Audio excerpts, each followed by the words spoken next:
الحمدللہ رب العالمین والصلاة والسلام علی رسولہ الکریم اما بعد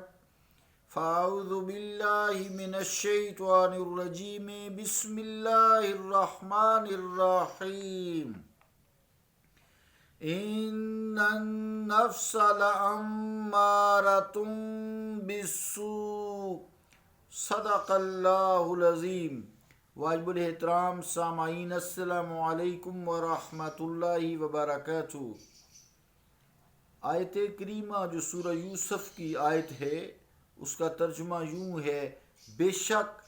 نفس یقیناً برائی کا بڑی شدت سے حکم دینے والا ہے، اللہ کا قول سچا ہے جو بڑی عظمت والا ہے۔ عزیزان گرامی قدر، سب سے پہلے ہم نے نفوس، جو 7 نفوس ہیں، اس کا تھوڑا سا بیان کیا۔ نفس امارہ کو خصوصی طور سے اس کا بیان کیا، پھر نفس امارہ کی جو صفات ہیں اس کو بیان کیا، پھر خواب میں نفس امارہ کی جو مثالی صورتیں ہیں وہ بیان ہوئیں، نفس امارہ کی صفات بیان ہوئیں۔ تو آئیے اب جو خواب ہمیں آتے ہیں نفس امارہ کی وجہ سے، اس کا تذکرہ کرتے ہیں کہ اس کی تعبیرات کیا ہیں۔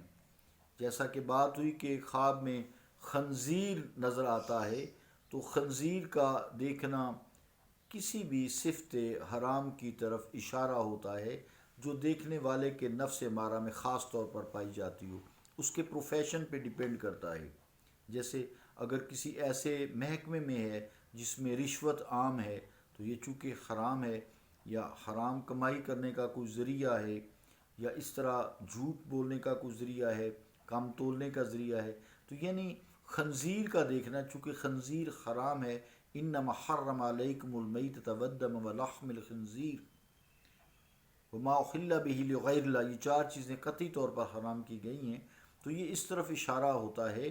کہ خنزیر چونکہ حرام کیا گیا ہے، اس شخص کا حرام رزق کی کمائی کی طرف اشارہ ہے۔ ساری چیزیں حرام جتنے بھی ہیں آپ سمجھ لیں، خالی ایک خنزیر اگر خواب میں نظر اس کو آتا ہے تو سمجھ لے کہ وہ اس کی رغبت جو ہے، اس کی چاہت، اس کی خواہشیں حرام کمانے کی طرف ہیں یا حرام کرنے کی طرف ہیں، جیسا کہ بدکاری ہے، شراب ہے، ساری چیزیں جتنی بھی ہیں حرام والی، اس کا رجحان ادھر ہے۔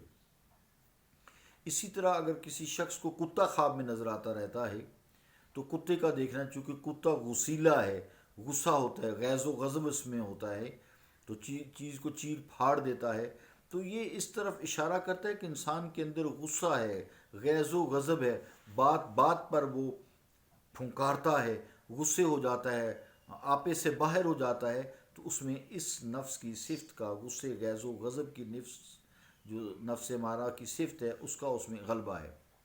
اب جیسے ہاتھی ہے، ہاتھی نظر آتا ہے، بار بار نظر آتا ہے، تو ہاتھی چونکہ اس کو آپ چلتا ہوا دیکھیں، یہ غرور اور تکبر سے چلتا ہے،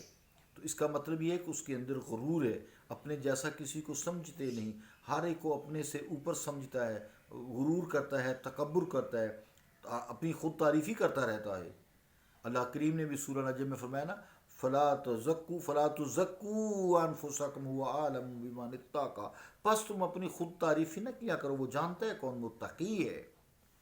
تو عزیزان گرامی قدر، اسی طرح وہ سانپ دیکھتا ہے، تو سانپ ہے نا، کہاوی آستین کا سانپ، تو سانپ منافقت کی علامت ہے، پتہ نہیں چلتا، پاؤں آ جاتا ہے تو ہاتھ لگتا کاٹ لیتا ہے، یہ منافق ہے، دیکھنے میں اور لگتا ہے، کاٹنے میں اور ہے، تو یہ منافق ہے۔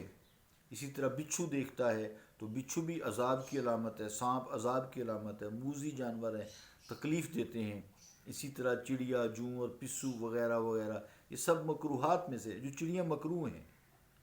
مکروہات میں ہوتی ہیں چڑیاں، کچھ تو حلال ہے قطعی اور کچھ مکروہات میں آتی ہیں۔ تو اس کا مطلب یہ ہے کہ یہ جو وہ چیزیں دیکھتا ہے وہ مکروہات کا اس سے ارتکاب ہوتا ہے، مکروہات کی علامت ہے، اس کی عادات ناپسندیدہ ہیں، جو لوگ اس کی عادات کو پسند نہیں کرتے۔ جب محافل میں بیٹھتا ہے تو لوگ اسے پسند نہیں کرتے، چاہے کتنا ہی بڑا افسر کیوں نہیں ہے، دنیا کی تعلیم اس کے پاس یا دین کی تعلیم کتنی ہے، لوگ اس کی باتوں کو پسند نہیں کرتے۔ تو یہ جوں، پسو، چڑیا وغیرہ جب وہ دیکھتا ہے تو اس کا مطلب ہے کہ اس کے اندر اصلاح کرے، اپنی مکروہات ہیں، لوگ اس کو پسند نہیں کرتے، بے شک وقتی طور پر اس کے جاہ و جلال کی وجہ سے خاموش رہتے ہیں۔ پھر اسی طرح اگر وہ بیت الخلاء کو دیکھتا ہے، لیٹرین کو دیکھتا ہے، تو باتھ روم جسے کہتے ہیں، اسے دیکھتے ہیں تو یہ دنیا میں کی محبت میں غرق ہونے کی علامت ہے کہ دنیا چاہتا ہے سم تھنگ مور، لیا کچھ اور، سم تھنگ مور، لیا کچھ اور، ہر چیز وہ کہتا ہے میں اس کو ہڑپ کر جاؤں، جائز ناجائز کروں، جو بھی ہے وہ بس میرے پاس آنی چاہیے۔ اسی طرح اگر خواب میں وہ شراب خانہ دیکھتا ہے، شراب چکھتا ہے، پیتا ہے یا دیکھتا ہے، تو چونکہ یہ حرام ہے، شراب بھی قطعی حرام ہے، تو اس حرام کاری کی طرف اس کی رغبت ہوتی ہے، اس کے نفس کی حرام کاری کی علامت ہے یہ۔ اگر محض دیکھے تو جسٹ خیالات میں رہتا ہے، حرام خیال میں رہتا ہے کہ میں یہ کام کروں، لیکن اللہ تعالیٰ اس کو موقع نہیں دیتا، بچا رہتا ہے۔ پھر بھی اگر یہ کرتا ہے تو اس کا مطلب ہے وہ کرتا ہے۔ شراب خانہ جو ہے، چونکہ انسان جب شراب پیتا ہے اس کے خیالات فاسد ہو جاتے ہیں، اسے کسی کی پہچان نہیں رہتی، ماں بہن بیٹی کی پہچان نہیں رہتی، حرام حلال کی پہچان نہیں رہتی، نیکی گناہ کی پہچان نہیں رہتی، تو یہ خیالات فاسدہ کی علامت ہے اگر وہ شراب خانہ دیکھتا ہے، کیونکہ وہاں سارے کام فاسد ہوتے ہیں۔ الغرض عزیزان گرامی قدر، اگر اس طرح کی کوئی علامات، کوئی چیز خواب میں دیکھتا ہے انسان، تو وہ جان لے کہ اس کا نفس درجہ امارہ میں ہے، جو چیز وہ دیکھتا ہے اس کا رجحان اس کی طرف ہے، اور اس میں فلاں صفت یا فلاں جو بھی وہ دیکھتے ہیں، جیسے میں نے بیان کی خاصیت کا غلبہ ہے، اور پھر اس کے ازالہ کی وہ فکر کرے اور رہنمائی حاصل کرے۔ نفس امارہ رکھنے والے شخص کا جو دل ہے، تصوف کی اصطلاح میں قلب بہیمی یعنی حیوانی دل کہلاتا ہے۔ جیسے حیوانوں کو کوئی تمیز نہیں ہوتی، اس کو بھی کوئی تمیز نہیں ہوتی اچھے برے کی، اور اس شخص کی طبیعت اور مزاج میں حیوانی قوتوں کا غلبہ ہوتا ہے۔ ایسے دل کو شیطانی وسوسے اور منفی خیالات اپنی سواری بنا لیتے ہیں۔ بعض اوقات اس کی یہ حالت ہو جاتی ہے کہ بیرونی اسباب اور اثرات کے بغیر ہی دل و دماغ میں شیطانی وسوسات پیدا ہوتے رہتے ہیں، خود بخود ہی پیدا ہوتے رہتے ہیں۔ کبھی ان وسوسوں کا اتنا زور بڑھ جاتا ہے کہ وہ شخص انہیں وسوسوں کی بجائے کھلے خیالات کے طور پر ذہن اس کو تسلیم کرنا شروع کرتا ہے، اور اس کو حرام کو حلال جاننا شروع کر دیتا ہے، بدکاریوں کو نیکیاں جاننا شروع کر دیتا ہے۔ پھر وہ دلائل بھی قائم کرتا ہے، ان پر اس کی رائے قائم ہو جاتی ہے، اور بالآخر یہ وسوسے اعتقادات میں بھی شکوک پیدا ہونے لگتے ہیں، اور وہ شخص اس راہ پر بڑھتا ہی چلا جاتا ہے، گمراہیوں کے گڑھے میں آخر کار گر جاتا ہے، اور طبی طور پر اس میں وہ اتنا مگن اور منہمک ہو جاتا ہے کہ اس کی طبیعت ہی سراپا نفس امارہ بن جاتی ہے، اور عدالت و اعتدال سے وہ خالی ہو جاتا ہے۔ وہ انسان پھر جو ہے لقد خلقنا الانسان فی احسن کی تقویم جو ہے، لقد خلقنا الانسان فی احسن تقویم کی حالت سے گر کر،